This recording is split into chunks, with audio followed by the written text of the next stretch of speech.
Alhamdulillah alladzi hadana lihadza wa ma kunna linahtadiya laula an hadana Allah. Wassalatu wassalamu ala sayyidina wa habibina wa syafi'ina wa qurrati a'yunina Rasulillah Muhammad ibn Abdullah wa ala alihi wa sahbihi wa man tabi'a hudah wa ba'du. Assalamualaikum warahmatullahi wabarakatuh. Waalaikumsalam warahmatullahi wabarakatuh. Kita bersyukur kepada Allah Subhanahu wa ta'ala oleh kerana dengan hidayah serta pilihan dan juga kehendak daripadanya kita tergolong daripada golongan orang-orang yang dipilih untuk berada di sebuah tempat yang amat mulia dalam acara untuk mengingati kepadanya. Tentunya tidak dihimpunkan kita di tempat ini kecuali untuk diberi. Tidak dibawa ke tempat ini kecuali untuk diperkenan apa yang menjadi hajat. Tidak dibimbing untuk sampai ke tempat ini kecuali untuk didekatkan dengan para malaikat.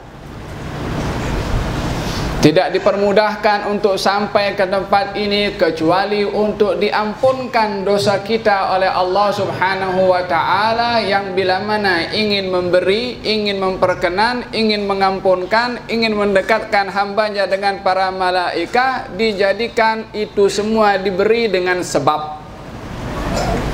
Allah mampu untuk memberi pengampunan tanpa sebab. Allah mampu untuk menghampirkan kita kepada para malaikat tanpa sebab. Allah mampu untuk memperkenan kepada kita tanpa sebab. Allah mampu untuk menggantikan dosa yang dihampunkan itu dengan ganjaran dan pahala tanpa sebab. Allah berkuasa. Akan tetapi Allah ingin menetapkan di dalam peraturannya untuk diberikan itu semua dengan sebab. Wa ja'alna likulli syai'in sababa. Kami jadikan segalanya itu dengan sebab. Dzulqarnain diberikan segala sebab untuk sampai kepada satu kesuksesan yang tak boleh dibayangkan oleh akal manusia, tapi ambil sebab. Ini adalah sunnatullah di atas muka bumi ini. Walihada dikatakan dalam sebuah hadis Nabi sallallahu alaihi wa ala alihi wasallam, inna lillahi malaikatan sayarina fil ard. Allah mempunyai malaikat yang berkeliling di atas muka bumi ini. Bila mana terjumpa majlis ilmu, majlis zikir, mereka mengatakan satu dengan yang lain, halummu ila bughyatikum, yuk kita datang pergi tempat yang kita turun kerananya, yaitu majlis. Lalu menghampiri kepada majlis itu dan duduk bersama dengan mereka yang hadir di situ untuk mendengarkan dan juga ingin mengambil barakah daripada apa yang diberi oleh Allah Subhanahu wa ta'ala kepada mereka yang berhimpun di majlis. Demikian dalam hadis Nabi sallallahu alaihi wa alihi wasallam, tidak berhimpun satu kaum di rumah Allah Subhanahu wa ta'ala mengkaji tentang Al-Quran ataupun bertadarus. Bertadarus artinya mengkaji, bukan hanya membaca bergilir sahaja, itu bahagian daripada maknanya, tapi makna juga kepada tadarus adalah bermudarasah, mengkaji kepada isi kandungan Al-Quran. Illa mereka yang duduk dalam keadaan sedemikian, hafat alaihimul malaikah, akan dikelilingi oleh malaikat. Wa nazalat alaihimus sakinah, akan diturunkan oleh Allah as-sakinah, ketenangan. Wa ghasyiyatuhumur rahmah, akan diselimuti dengan rahmat Allah. Wa dzakarahumullahu fi man indah, Allah akan menyebut nama masing-masing yang duduk itu di hadapan para malaikat yang mulia di sisi Allah Subhanahu wa ta'ala. Anugerah itu diberikan dengan sebab. Apa sebabnya? Ya duduknya kita dalam keadaan sedemikian. Ini sebab diberikan oleh Allah Subhanahu wa ta'ala, natijah daripada sebab yang kita ambil.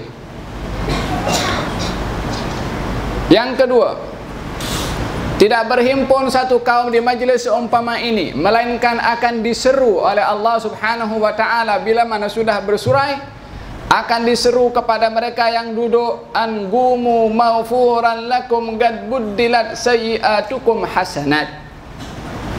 Bangkitlah, bersurailah kamu daripada majlis dalam keadaan dosa kamu diampunkan dan digantikan dengan pahala. Dengan apakah diberikan oleh Allah Subhanahu wa ta'ala dosa diampunkan? Bukan hanya diampunkan, digantikan dengan pahala. Dengan majlis seumpama ini yang menjadi sebab.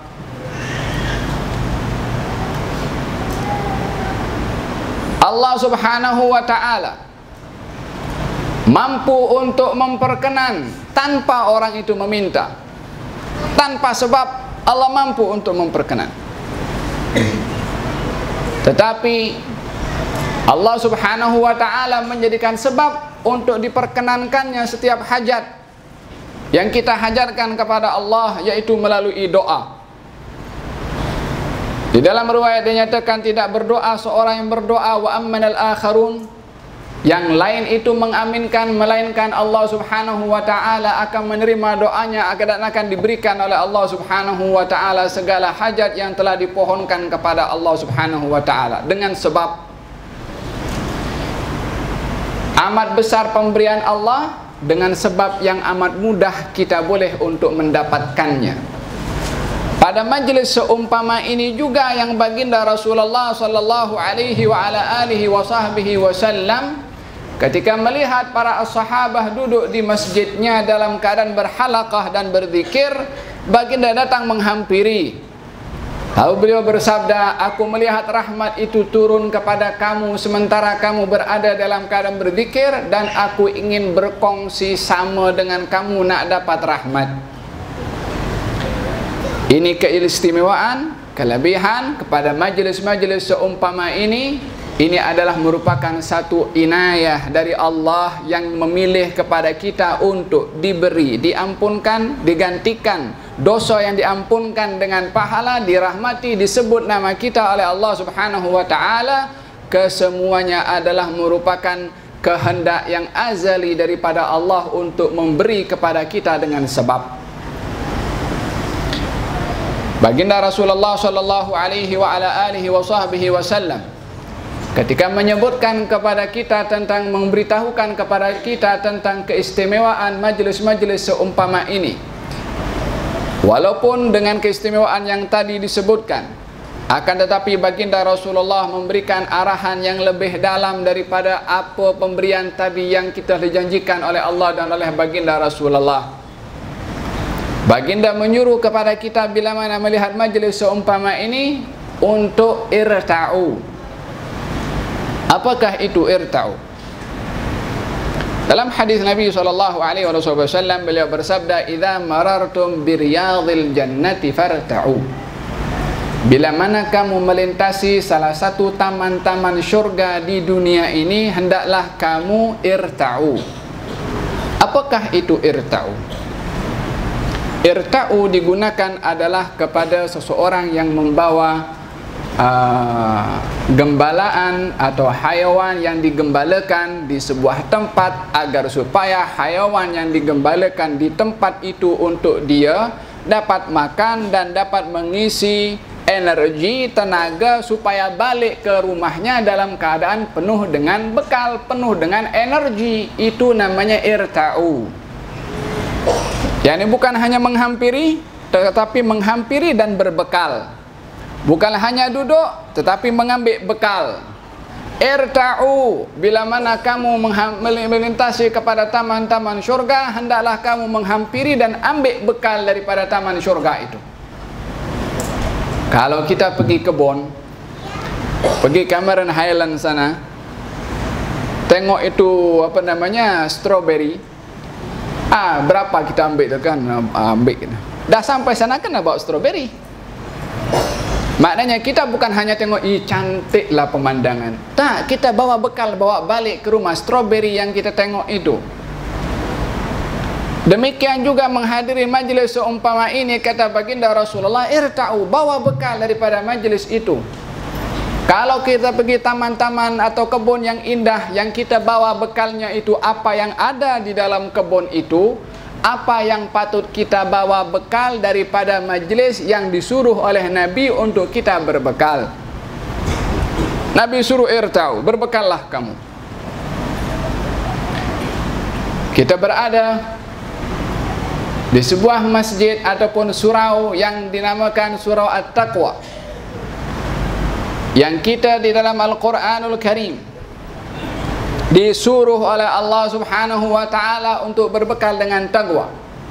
Wa tazawwadu fa inna khaira zadi at-taqwa. Berbekallah kamu, kata Allah Subhanahu wa ta'ala. Sesungguhnya sebaik-baik bekal itu adalah taqwa kepada Allah Subhanahu wa ta'ala. Lalu baginda Rasulullah ditanya oleh para sahabat, "Ya Rasulullah, apa itu taman syurga? Kita belum sampai lagi ke syurga, belum mati lagi. Macam mana boleh tengok taman syurga dan kita diperintah untuk menghampiri taman syurga di dunia? Apakah itu taman syurga, wahai Rasulullah?" Kata baginda Rasulullah, "Hilaqud dzikri." Halaqah zikir. Bahagian daripada arti halaqah zikir itu halaqah ilmu. Maka kita berada di majlis ilmu yang disuruh oleh Nabi untuk kita menghampiri dan berbekal. Kita ingin berada di sebuah majlis yang kita bila mana balik rumah ingin membawa bekal. Oleh kerana kita berada di sebuah majlis, di sebuah surau yang dinamakan At-Taqwa, baik kalau kita kembali ke rumah dengan membawa pembaharuan kepada arti taqwa, walaupun kita semua sentiasa kerap diperdengarkan tentang arti dan maksud kepada At-Taqwa. Allah Subhanahu wa ta'ala tidak menyuruh kepada kita untuk berbekal dengan taqwa kecuali memang ianya adalah merupakan sebaik-baik bekal bagi seseorang, yang tidak ada orang lebih mulia di sisi Allah kecuali orang yang bertakwa. Tidak ada orang yang lebih hampir kepada Allah kecuali orang-orang yang bertakwa. Tidak ada orang yang akan hidup bahagia di dunia nanti di akhirat kecuali orang-orang yang bertakwa. Dan tidak ada orang yang mendapatkan manisnya iman di dalam hatinya kecuali orang-orang yang bertakwa. Maka ketakwaan yang terhimpun di dalamnya segala kedudukan dan derajat yang tinggi dan mulia di sisi Allah, maka Allah suruh kita untuk berbekal dengan takwa. Sebab semua ada di dalam sana. Semuanya terhimpun di dalam arti dalam ketakwaan. Bila mana seseorang memahami sebenar apa itu takwa dan adakah kita sudah bertakwa atau tidak. Allah Subhanahu wa ta'ala memberikan wasiat tentang takwa bukan hanya kepada kita, bahkan bermula daripada insan pertama diciptakan oleh Allah Subhanahu wa ta'ala. Diwasiatkan oleh Allah Subhanahu wa ta'ala untuk berbekal dengan taqwa. Wa wasaina alladzina, dan kami telah mewasiatkan kepada orang-orang sebelum kamu dan kepada kamu, anittaqullah, supaya kamu bertakwa kepada Allah. Kita mesti ingat Allah Subhanahu wa ta'ala menggunakan kata wasiyah, wa wasaina, dan kami wasiatkan. Kita di dalam hukum fiqh, wasiat itu daripada orang yang mewasiatkan kepada si penerima wasiat, dan adanya barang yang diwasiatkan, dan juga adanya lafaz untuk mewasiatkan, sirah kepada wasiat. Di dalam harta, maka wasiat yang diwasiatkan oleh seseorang itu adalah ditentukan kadarnya. Ini bila mana berkaitan dengan harta. Tapi bila mana tidak berkaitan dengan harta, wasiat itu berkaitan dengan seseorang yang memandikan, orang yang masuk dalam liang lahatnya untuk menerima si mayit itu, maka mesti ditunaikan sesuai dengan apa yang diwasiatkan oleh orang yang berwasiat. Kepada siapa? Kepada si penerima wasiat. Ada pemberi wasiat, penerima wasiat, sesuatu yang diwasiatkan, dan sirah kepada wasiat itu. Dalam hal taqwa yang memberikan wasiat Allah, yang menerimanya adalah kita. Isi kandungan wasiatnya itu adalah taqwa. Ucapannya adalah dalam Al-Quran tadi yang saya bacakan, dan telah kami wasiatkan kepada orang-orang sebelum kamu dan kepada kamu supaya kamu bertakwa kepada Allah. Oleh sebab itu, wasiat taqwa yang menjadi wasiat dari Allah kepada kita, kita disuruh kembali kepada Allah supaya berbekal dengan taqwa. Sebab itu wasiat yang sudah diwasiatkan oleh Allah. Wa tazawwadu, berbekallah kamu. Dengan apa? Dengan wasiat yang aku dah wasiatkan kepada kamu dan sebelum kamu, yaitu taqwa kepada Allah Subhanahu wa ta'ala. Hadirin hadirat yang dirahmati oleh Allah Subhanahu wa ta'ala, apa itu taqwa? Apakah yang menyebabkan seseorang, adakah seseorang itu yang berbuat satu amalan sudah boleh resmi untuk menjadi orang yang bertaqwa? Di dalam Al-Quran Allah sebutkan tentang taqwa, dan Allah sebutkan tentang al-muttaqin, orang-orang yang bertakwa. Tentunya orang tidak mendapat gelaran orang-orang yang bertakwa kecuali sudah bertakwa. Seseorang tidak akan dikatakan sebagai seorang yang alim kecuali sudah berilmu. Tidak akan dikatakan sebagai seorang dokter kecuali dia dah belajar kedokteran. Tidak akan mendapatkan gelaran seorang yang pemurah kecuali dia terbukti sifat kemurahannya di dalam memberi. Terlebih dahulu untuk mendapat gelaran orang yang bertakwa, mesti dia bertakwa. Mesti dia buat amalan-amalan takwa supaya dia boleh digelari dengan orang yang bertakwa. Di alam ini tak ada orang yang lebih bertakwa melebihi daripada ketakwaannya Rasulullah sallallahu alaihi wa ala alihi wa sahbihi wasallam. Yang Nabi telah menunjukkan, memberitahukan kalau dirinya adalah orang yang paling bertakwa. Datang seseorang ke rumah Siti Aisyah dan bertanya tentang kaifiyah ibadahnya Rasulullah. 3 orang. Setelah mendengar jawaban daripada Siti Aisyah, mereka memandang kecil ibadahnya sehingga mereka mengatakan, aku ini adalah mesti banyak lagi beribadah kepada Allah, seperti mana Rasulullah sebagai seorang yang ahli di dalam ibadah itu. Yang satu mengatakan, saya tak akan berbuka puasa sepanjang hari saya akan berpuasa. Yang satu lagi mengatakan, saya akan bangun malam tak nak tidur. Hari-hari nak bangun malam terus, nak beribadah di waktu malam. Yang satu lagi mengatakan, saya tidak akan kahwin melainkan waktu yang ada dengan saya yang tidak disibukkan dengan ahli keluarga, saya gunakan untuk ibadah kepada Allah Subhanahu wa ta'ala.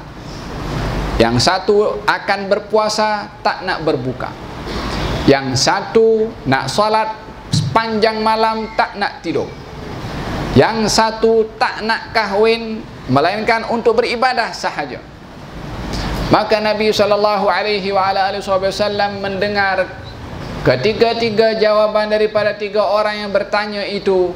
Baginda bersabda, ketahuilah aku ini adalah orang yang paling bertakwa di antara kamu. Akan tetapi aku berpuasa dan aku pun berbuka. Aku bangun malam, aku pun rehat. Dan aku pun juga orang yang kahwin. Kalau aku lebih bertakwa daripada kamu, tidak berbuat seperti mana kamu yang kamu dakwa, dengan tujuan kamu nak meraih ketakwaan seperti mana kamu dakwa, aku yang lebih bertakwa buat. Artinya, orang yang ingin meraih ketakwaan tanpa mengikut pintu jalan Nabi Muhammad sallallahu alaihi wa ala alihi wa sahbihi wasallam, boleh terpesong daripada arti sebenar ketakwaan itu, mesti melalui pintu insan yang paling bertakwa, yaitu Nabi Muhammad sallallahu alaihi wa ala alihi wa sahbihi wasallam. Apakah tunjuk ajar baginda Rasulullah tentang takwa? Kita tahu setiap Jumat Al-Khatib mengingatkan kepada kita tentang wasiat takwa, mengerjakan apa yang diperintah dan meninggalkan apa yang dilarang oleh Allah Subhanahu wa ta'ala.